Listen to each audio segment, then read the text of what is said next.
Last year they wouldn't give me 30 seconds. Now they book me for these shows. They know I wreck it. Only people took a chance is the fan, free of charge. Boy, they cut the whole record. Every time they say the girl nice, I see they roll eyes. Boy, they always politicking. Little chubby girl mad. Hey, see me pass from last place. Can I get a witness? Amen. Don't nobody hustle harder than me. I'm in the race with the sun and then the stars when it leaves. And I ain't never lost a scrimmage with it. Never lost. What's going on, everybody? It's Noble, creator of the Museum TV, and we are back with another sit down. I want to thank y'all for tuning in, making sure you guys are subscribed to this channel, following us on all social media at the Museum TV, and leaving a like or comment on this video once you're finished watching, you feel? Now, visit us on our website, tmtv.world. We got a lot going on there that we feel you guys need to be tuned in on. Now, as far as today's sit down, we feel as though being a good performer is heavily under focused on with rising artists, you know? Everybody kind of has their way of getting a crowd, but being a good performer is definitely a plus. So, our next guest is a good performer. We got Oompa in the museum with us. Yo. Oompa, how you feeling? I'm how great. you feeling? I'm Appreciate great. you pulling up, for real. You know this. This has been a long time coming too. Yeah. You know what I'm saying? Like me and you, we've been talking on and off. You know what I'm saying? Like Yup, here and there, how you yup. doing? Okay, cool. You know what I'm saying? Right. The kids, the wife, all right, cool. You feel me? You know what I'm saying? All that Right. good stuff. You know what I mean? Now, the Museum TV has been hearing your name floating around, moving around the scene for, you know what I'm saying, a little while now. You know what I mean? To a point where we felt as though we needed to be like, all right, cool. Like, what's the story? Like, you know what I'm saying? Give us a breakdown of like your musical journey up until now. You know what I mean? Yeah. So I started writing music in middle school, and my boy Chaos and I thought we were battle rappers. Yeah. So we was at the lunch table, you know, hitting them. But I realized that's not my ministry, so I moved on. It's not my ministry. It's not my ministry. So when I was in high school, I found, I got introduced to poems. I was writing poems up till college. I was still writing poems here, there. But I already, I kept writing music, but I wasn't showing nobody. And then my boys asked me to come to their radio station. I was like, this feels good. And I started hitting open mics at school and then home. This feels good. Trying it out, figuring out what worked for me, what didn't. And I'm like, this is what I want to do. So I decided that. And, I was working here and there, and then finally quit my job in 2017. And I've been a full-time artist since then. That's fire. Yeah. So 2017. Yeah. You mentioned 2017. Yeah. But 2018. Yeah. You know what I'm saying? Let's talk about the Boston Music Awards. Okay. You was like the poster child then. You look like, you know what I'm saying? Like you were stamped all throughout that joint. That's So what's like, up. not for nothing on the outside looking in, it obviously looked real good. You know what I'm Yeah, saying? Campaign yeah. moving. You Yeah. feel?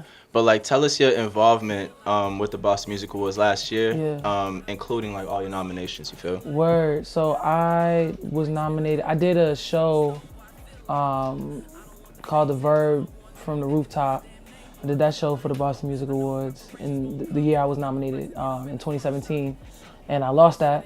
And I was like, all right, cool. I'm gonna come back next year. I'm gonna go harder. Say la vie. Right. And I got nominated in 6 categories, which I think they said was unprecedented. And six of them. And I walked away with 2, so that was better than coming away with 0. So I got 2 this past year. Right. And I'm like aiming for like 4 next year. We'll see. I'm aiming for a Grammy really, but if I can get 4 BMAs, I'll take that too. I hear that. Yeah. I hear that. Shout out Khalif, by the way. Shout out Khalif with the Grammy wins. Khalif? Yeah, Khalif picked up 3 of them with his DACA fellow. Like his DACA. Camp, his team, his family over there. You know what I'm saying? Like, I didn't want to disrespect. You feel? Right. But they picked up 3 Grammys. That's you know what I'm saying? crazy. They definitely picked up 3 Grammys, and New Bedford representative. You Wow. feel? That's a great look. I feel That's like so dope. people like, and no disrespect to Joyner, you know what I'm saying? No disrespect to Joyner, but I feel like people were so happy for Joyner that they borderline forgot about Khalif picking up 3 of them. You feel me? Yeah. Did he pick up? Did Joyner win anything? He unfortunately didn't win for like best music video because like honestly like I'm not a racist, should have won. You know what I'm saying? Like I'm sorry. You said it should have won? Def should have won. 100%. 100%. You know what I'm saying? It was a wild video. Well, It was wild. Right. Yeah. It's about Oompa though. Okay. Yeah. We talking about Oompa. You know what I'm saying? We talking about Oompa. So moving on from that, you clearly put time into performing. Yeah. Right.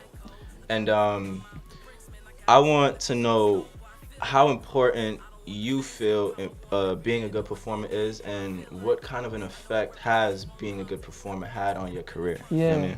I think it's the second most important thing, and it probably weighs the same.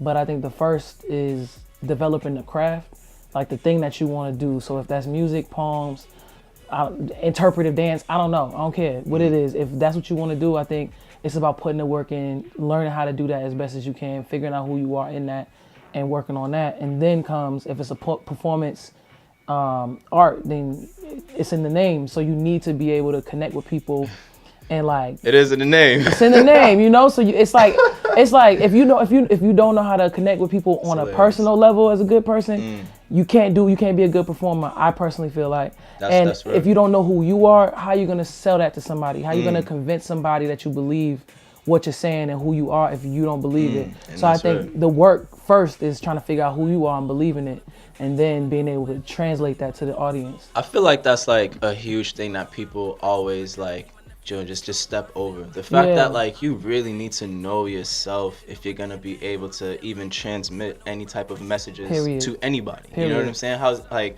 if you don't know yourself to be able to explain yourself well enough to somebody, how are they gonna be able to receive you? It don't make no sense. And I'm not saying you gotta like yourself. I'm not saying you gotta like every aspect of yourself. Word. Just know who the hell you are. That's it. Yeah. That's it. So somebody can interpret it and be like, oh, okay. That's what I'm getting. You feel me? Yeah. That's all it is. Yep. That's all it is. Thank you, Oompa. You know what I'm saying? Thank you for that. Thank you. Now, all right, so not for nothing, we had mentioned that we met at the Black Cotton Club, right? Yeah. Shout out to Black Cotton Club, shout out P, Tam, everybody, you know what I'm saying? But we had a conversation that, you know, kind of took me aback, you know what I'm saying? It hurt me a little bit, you know what I'm saying? Like, but at the same time, I respected it and like I understood it, you feel? You had told me that, you know, someone had told you that they felt as though the Museum TV was overlooking you as an artist because you were a queer artist, quote unquote, you know what I'm saying? And for me, well, clearly that it's not true, you know what I'm saying? Yeah. But that really like took me aback, and it also made me think, damn, like, well, what else has she kind of had to deal with, you know what I'm saying? So what kind of like mental like hardships have you like overcame being a quote unquote queer artist? You know what I'm saying? Yeah, I mean, I'm black first, so I think, and I'm still alive, thank the Lord. So I think that takes a certain kind of... Just celebrated the birthday, right? I just celebrated the birthday, and you did too. Oh, goddamn. Aquarius gang, you know what I mean? Okay, well, you know what I'm saying? Okay. But like, if I don't know, I think it takes a certain kind of resilience and survival mode to walk through the world every day as a black person, because that's what they see first.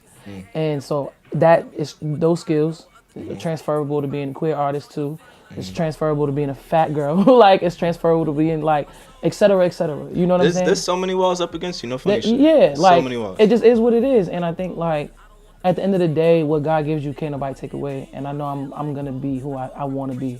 And if 4 doors close, I guarantee you one's still gonna open. And I'm gonna get 3 more after that, you know? So I just think it's a mindset of being like, sure of who you are, sure of what you want, and being relentless about going to get that. And that's what I feel like. A sort of like like delusional positivity. Kind of. You know what I'm saying? Yeah. Like, I know that's something that I kind of deal with, you know, doing the museum. Like, there's always that stigma about Boston, like, you know, Boston hater this, Boston hater that, and I have to consistently listen to all that while still trying to build up this platform for us. You know what I'm saying? Yep. And, you know, that's obviously one aspect people don't ever think about, but, you know, I digress. About how that conversation impacts us, you know, like. I digress, you know what I mean? But, so, what can people expect from you? You know, any singles, projects? Like what do we have shaking? I know you got shit shaking. Yeah. So, like, what can we expect moving forward? 2019, Oompa. Yeah. 2018 Boston Music Award, Unsigned Artist of the Year. Tell me more. You know what I'm saying? Yeah, I mean, okay, so I got a lot of stuff I'm working on, but I think first I gotta get out my own way. Because I've been in my way trying to, you know, the second project, like the first one did a lot for me. And that creates a lot of pressure or whatever, but I'm getting out my way and I'm gonna be putting out some music, some singles. I'm working on a bigger project. I'm working on 3 projects at once. So 3 music projects at once. So there's an album, a mixtape, and an album. because I planned out in my head how I want this thing to go. So, so I'm working on those, working on some things outside of music and outside of poetry. Actually, that's kind of a surprise that I'm excited about. I'm sitting in a different chair. Okay. Yeah. So yeah, that's what. Sort of like me, I'm sitting in a different chair. Literally. You know what I'm saying? Okay. I feel you. Yep. Okay. No, that's dope. All right, so y'all be on the lookout for that. Honestly, Oompa's energy is fire. It's really a taste that you need to make sure that you taste. You feel me? So any shout outs? Like, where can people find you? Like, you know what I'm saying? Like, yeah, you can find tell me the people something. OompaOutLoud.com, Oompa Out Loud on Twitter, Instagram, Facebook, Venmo. That's how you feel. Your Cash App? No, I don't have Cash. It doesn't work for me for some reason. God damn. I don't know. Everybody got Cash App except me. But you want it's an easy way to get donations. I got Square Cash. I don't know if that. It doesn't. I don't know how it works, but go ahead. Yeah, no, it's all good. Everything's Oompa Out Loud. Yeah, holla at me. I got music coming out. Tune in. I always want to shout out the people. I don't know, just the people that show me love. I love them back. That's really it. Like everybody who listens to my music. Everybody who's waiting on my music, everybody who takes the time out of their day to sit down with me. Just want to say thank you to those people. Thank you to the Museum TV, huh? Shout out. God damn. But Oompa, appreciate you pulling up, man. Know this. You know what I'm saying? Thank you for having me. Look, y'all, it's the Museum TV. I got Oompa in here with me. You know what I'm saying? Make sure y'all follow her on all her socials. She got music projects coming out. Poetry as well. No, I'm just gonna put that to the side for now. To the side for now? Yeah, I got another thing coming though. Oh, another thing. Yeah. I'm misinterpreting. It's all right. That's my fault. But anyways, make sure y'all following us on all our social media at the Museum TV. Checking out our website, tmtv.world. And I'm gonna see you guys next time. You know, it's Noble, the Museum TV. We are Boston's premier vlog, exhibiting the culture stories. Hey, let's go. Last year they wouldn't give me 30 seconds. Now they book me for these shows. They know I wreck it. Only people took a chance is the fan, free of charge. Boy, they cut the whole record. Every time they say the girl nice, I see they roll dice. Boy, they always politicking. Little chubby girl mad. Hey, see me pass from last place. Can I get a witness? Amen. Don't nobody hustle harder than me. I'm in the race with the sun and then the stars when it leaves. And I ain't never lost a scrimmage with it. Never lost a game. Now to sharpen out my weapons while I'm cutting out my lane. Boy, you sure you wanna crossover? Hey, it's Noble, creator of the Museum TV, and I just wanted to thank you for tuning into Boston's premiere vlog. If you liked this video, please leave us a like, comment, and subscribe to this channel. I'll leave a few other videos around here for you, just so you can see how we're exhibiting the culture stories.